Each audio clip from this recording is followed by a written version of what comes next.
तो इतना जौन स्कूल सब बा एके हम इंग्लिश मीडियम में लागू करें। एके हम अगर जीत जाता नहीं तो जनता लोग से कहे के चाहता नहीं रउआ लोग के ई भत्ता बा एके हम 20,000 जल्द से जल्दी पूरा अपने के देखल जाओ 8-9 बरस से बहुत ही इंडिया के कंपनी लेलक, चाइना के लेलक, नेपाली सेना लेलक और भी कंपनी सब लेलक, लेकिन यहाँ के दलाल जौन नेता सब बा भ्रष्टाचारी सब बा ये रोड के बने नहीं खे दिले बारम्बार। नमस्कार दर्शकबिंद, अभी अपने देख रहा बानी कलैया टेलीविजन और हम बानी चंदन कुमार। दर्शकबिंद, जैसे कि अपने के पता ही बाटे 12 निर्वाचन क्षेत्र नंबर में प्रतिनिधि सभा और प्रदेश सभा के चुनाव के लेके माहौल बहुत ही ज़्यादा गर्म बाटे।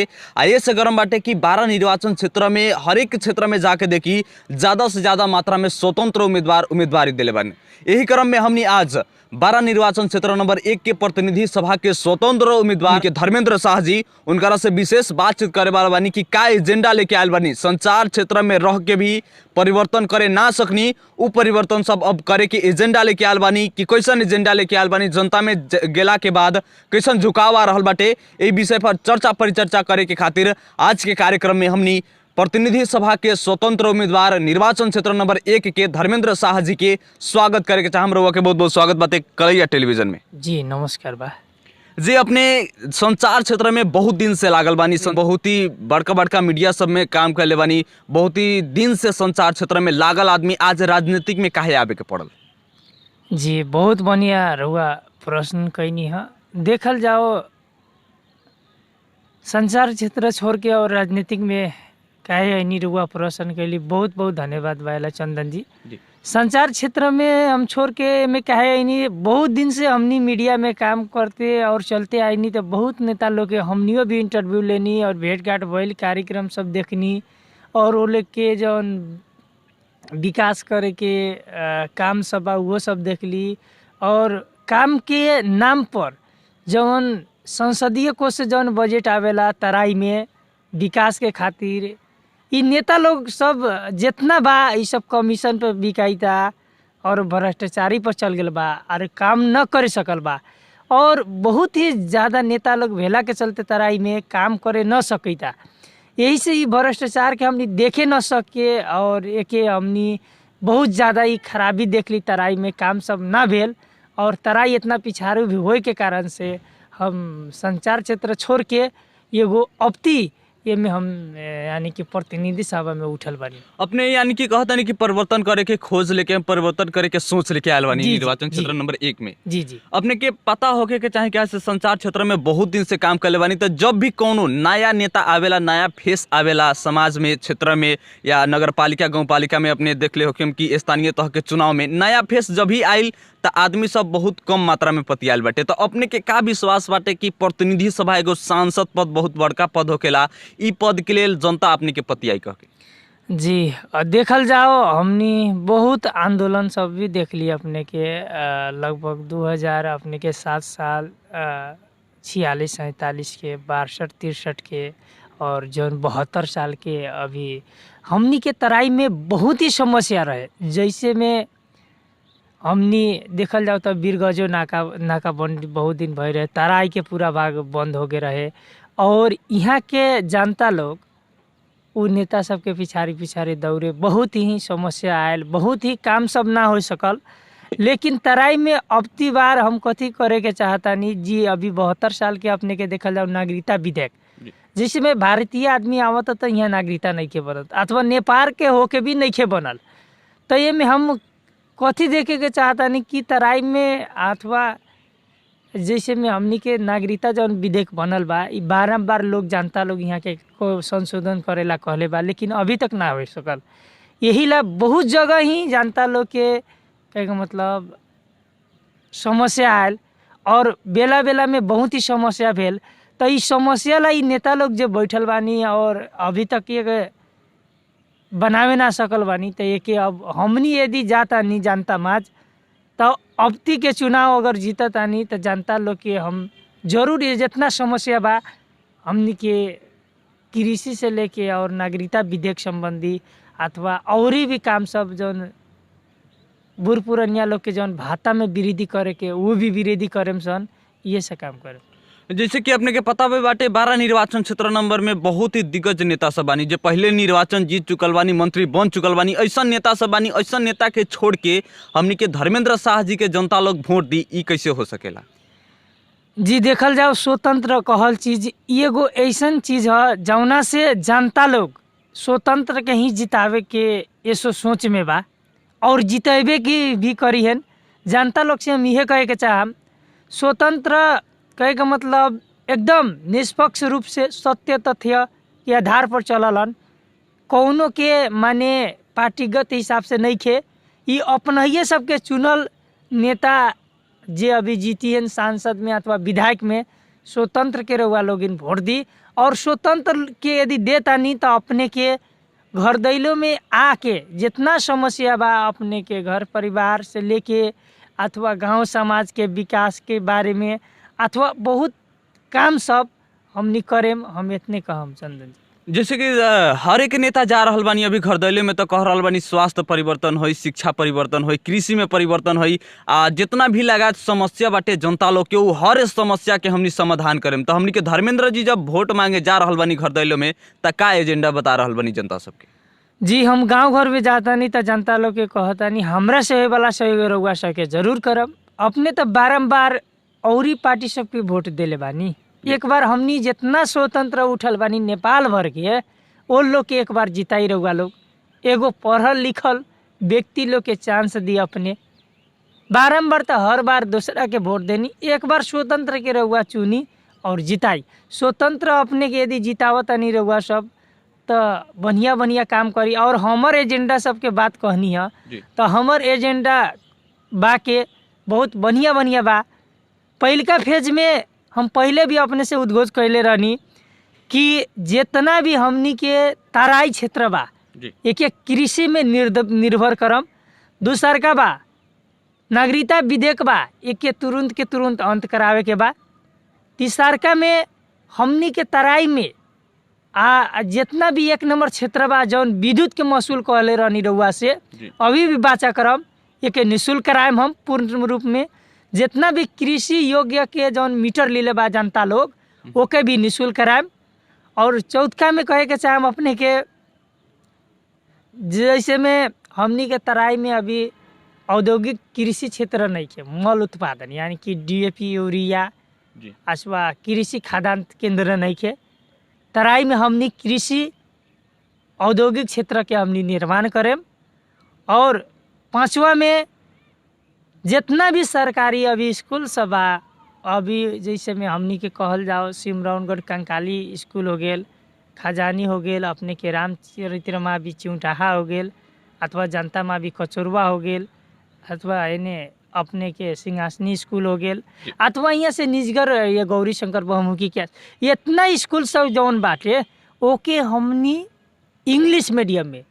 जैसे में हमनी के लड़का सब अगर हमनी के जाता बोर्डिंग में पढ़े तो एगो घर के कम से कम 900 से लेके 1000 रुपया लागता एक व्यक्ति के।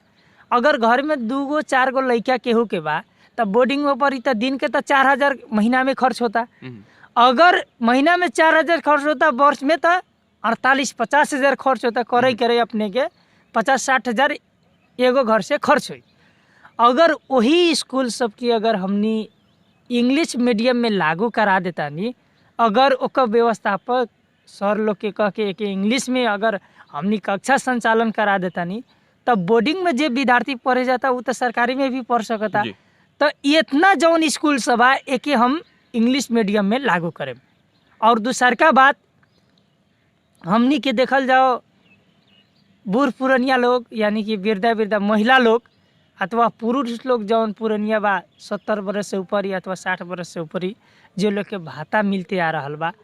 हमनी बारम्बार मीडिया क्षेत्र में रही, जौनी जुग से अभी भाता पहले 4000 रहे, 8000 रहे, ओके बढ़ौते बढ़ौते अभी 12000 में गिल बा।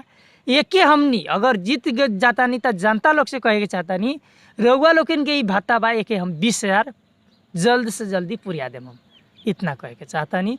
और दूसर का बात कथी बा एमे औरी जोड़े के चाहम, हमनी के खाली तराई ना, काठमांडू में जौन उत्पादन होए वाला सामान जल्दी से जल्दी तराई में आवे। और तराई में जितना हमनी के कृषि क्षेत्र बा कैलाली से लेके हेने जनकपुर सिरहा तक महोत्तरी तक उस सब क्षेत्र के उत्पादन सामग्री हमनी के सह जौन अभी तामा गड़ी के जौन रास्ता बा अभी 73 किलोमीटर काठमांडू से आए वाला लगभग अपने के देखल जाओ 8-9 बरस से बहुत ही इंडिया के कंपनी लेलक, चाइना के लेलक, नेपाली सेना लेलक और भी कंपनी सब लेलक, लेकिन यहाँ के दलाल जौन नेता सब बा भ्रष्टाचारी सब बा ये रोड के बने नहीं खे दिले। बारम्बार बजट निकलल बा लेकिन एमे कमीशन के चलखेल में हेकरा के दिउ ओकरा के दिउ इंतिये करई समय माने पूरा उड़ा दिल बा। अगर इ नेता सब अगर तैका ले तराई के जे नेता बा उ लोग सांसो देले रही तो जौन 73 किलोमीटर के रोड बन गेल बा कालो पत्र ही तैका अभी होए के बाकी बा और जौन देखल जाओ अभी बहुत क्लियर बन गेल बा, लेकिन एके बहुत हम जल्दी शुरुआत कराएम। और एकरा बाद निजगर जौन एयरपोर्ट के जौन हमनी के लगभग 24-25 बरस से जौन हमनी देखले रही है ओकर हमनी के योजना, और जबकि ऐसे पहले जे मंत्री जी रहलन उ लोग भी वहाँ बनावे के पड़ी एगो तराई निजगर एयरपोर्ट।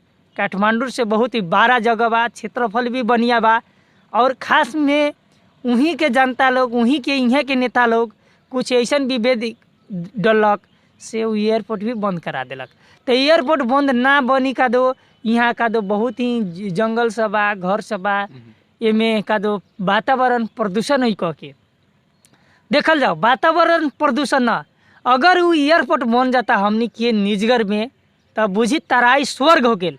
स्वर्ग होए के कैसे कहतानी रउआ के हमनी यदि विदेश जातानी सऊदी, मलेशिया, कतार, दोहा, अरब, कोरिया, जापान, इंडिया, चाइना, अगर ये देश में हमनी जातानी तो तराई से हमनी यदि जातानी तो पहले काठमांडू जाए के पड़ता, 2-4 दिन होटल में रहे के पड़ेला, ओकरा बाद फ्लाइट होला तो विदेश जानी तो जोड़ल जाओ खर्चा कितना बा।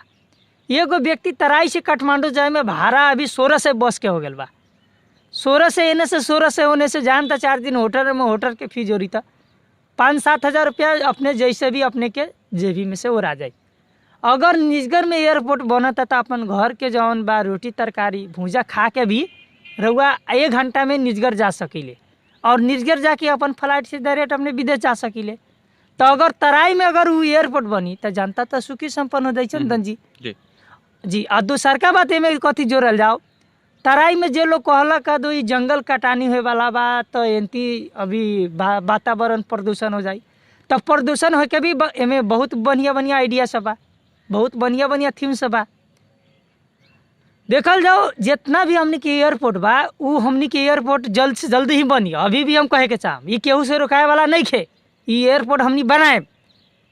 एयरपोर्ट बनता लगभग अपने के जौन वहाँ के क्षेत्र से बा 16,000 से बेसी उ क्षेत्रफल में जितना ही एयरपोर्ट बनता वरी परी उ एयरपोर्ट में चारों ओरी से होटल रेस्टोरेंट दुकान सब होई, लाखों आदमी के यहाँ रोजगारी मिली जी। और दूसरा बार जब एयरपोर्ट बनी तो वो एयरपोर्ट में खाली पहाड़ के विदेश के लोग कर्मचारी लोग ना रही, वो एयरपोर्ट में काम करे वाला जौन कर्मचारी लोग बा स्टाफ सब रही वो सब तराई के रही। तराई के जब एयरपोर्ट जब वहाँ बनी तो वहाँ 50,000 से बेसी लोग के कथी हुई था रोजगारी मिली। जब रोजगारी मिला तो यहाँ तो 5,000 लोग के नेता लोग अथवा यहाँ के उद्योगपति लोग जागीर नहीं खे देत। अगर वहाँ एगो बनता तो 50,000 रोजगार हो जाए तो बुझी तो हमनी के तराई तो एकदम सोना पर सुहागा मिल जाए, सोना पर सुहागा मिल जाए। तो ये सब कहे के चाहम रउआ सब हमरा के वोट दी और जिताई जौन हम एजेंडा सब आए कि हम जरूर पूरा करें। जैसे कि धर्मेंद्र जी सब नेता कहेलन चुनाव जीते से पहले हम ही करम उ करम, वैसे ने नानू बनी हमनी के धर्मेंद्र जी की अभी चुनाव बाटे तो एजेंडा बता रहा बनी है, चुनाव जीतला के बाद एजेंडा तक जनता से भेंट करे के भी कतरई है जी। वैसन बात नहीं खे और हम जनता के माँ लगभग 20-25 वर्ष से पत्रकारिता करते आयल बानी और करते रहनी। जब हम राजनीतिक क्षेत्र में आईनी तो बहुत लोग बहुत मीडिया से पूछल काहे रहुआ एक खेपे में आईनी है तो हम कहनी देखल जाओ ये समस्या हमनी के तराई के जौन समस्या बा ये नेता लोग काम करे के अलावा अपन ही घर परिवार देखेला, अपन ही नाता गोता देखेला और पैसा सब आवेला तो देश विदेश में अपन ही लड़का विदेश में पढ़े जाला और ही आदमी के रोजगार के सट्टा में कहे का मतलब रोजगारी कोनो ना देवेलन। अगर हम जीततानी तो जितना ही तराई के समस्या अगर हमनी के गांव घर के समस्या बा, सबसे पहले तो हम अपन गांव घर नु देखे, अपन क्षेत्र देखे, ओकरा बाद में प्रदेश के देखे, ओकरा बाद संघ के देखे। अगर हमनी सांसद में जीततानी तो सांसद के बहुत ही बढ़िया बढ़िया काम रहेला। जितना भी प्रदेश स्तरीय जौन एजेंडा से पठावेला रकम उ सब सांसदे से पठावल जाला, अथवा स्थानीय में बजट आवला वही लोग से निर्णय करके आवल जाला। और जितना भी नागरिकता के समस्या बा, अथवा हमनी के तराई के जौन शॉर्ट समस्या बा, कृषि में बजट पठावल जाओ, चाहे अपने के शिक्षा में भेजल जाओ, चाहे स्वास्थ्य में भेजल जाओ, चाहे ट्रांसपोर्टेशन यातायात में भेजल जाओ, ये सब में सांसदे लोग के निर्णय से ही काम होखेला। तो ये तराई के हम एकदम बढ़िया डेवलपमेंट करम, विकास करम और प्रगति में ले जाए, हम ये कहें। लास्ट में अपन जनता से का कहे के चाहे, क्षेत्र नंबर 1 के जनता से कैसन अपील करे के चाहे रहुआ? जी, जितना भी अपने के रेडियो और कलैया टेलीविजन और अपने के साथ में आज हमरा के इंटरव्यू दिली, अगला हम बहुत अपने के कृतज्ञ बानी अपने प्रति। और जनता लोग के हम कहे के चाहम अंतिम में कि रउआ लोगिन ये से पहले जितना बार भी दूसरा लोग के वोट देनी है, अच्छा कहनी, जीतैली, अपने के काम कैले बा, मूल्यांकन कैले ही बानी, काम कैले होई तो अपने के नज़र में होई लहिए होई, अगर ना कैले बा तो एक बार हमरा के देखी। और स्वतंत्र जी हम उम्मीदवारी बा, चुनाव चिन्ह हम सूर्यमुखी के फूल छाप बा, प्रतिनिधि सभा के संघीय सांसद में बानी, एगो पढ़ल लिखल शिक्षित रोजल जाओ और एक बारी हमरा के वोट दे के जिताई। हम रउआ सबके इतने कहम। अपने समय देने एक खातिर धन्यवाद जी, नमस्कार। दर्शकबिंद, अभी अपने देखत रहनी है कलैया टेलीविजन और हम बानी चंदन कुमार। दर्शकबिंद, आज हमनी के साथ में रहनी है 12 निर्वाचन क्षेत्र नंबर 1 के प्रतिनिधि सभा के स्वतंत्र उम्मीदवार धर्मेंद्र शाह जी, जिनकर चुनाव चिन्ह बाटे सूर्यमुखी के फूल छाप, और ये अपन एजेंडा रखनी है अपने सबके बीच में। ये वीडियो में पूरा एजेंडा बाटे इनकर की का एजेंडा बाटे, काहे खातिर आयल बनी पत्रकारिता क्षेत्र छोड़ के राजनीतिक में, का परिवर्तन करे के बाटे कि राजनीतिक में आयल बनी, ये एजेंडा सब रउआ सब वीडियो में देख सकतानी। और अगिल का वीडियो के साथ में हम चंदन कुमार रउआ सबके फेरू से भेटे के वादा करत आज के वीडियो से विदा लेहम। नमस्कार।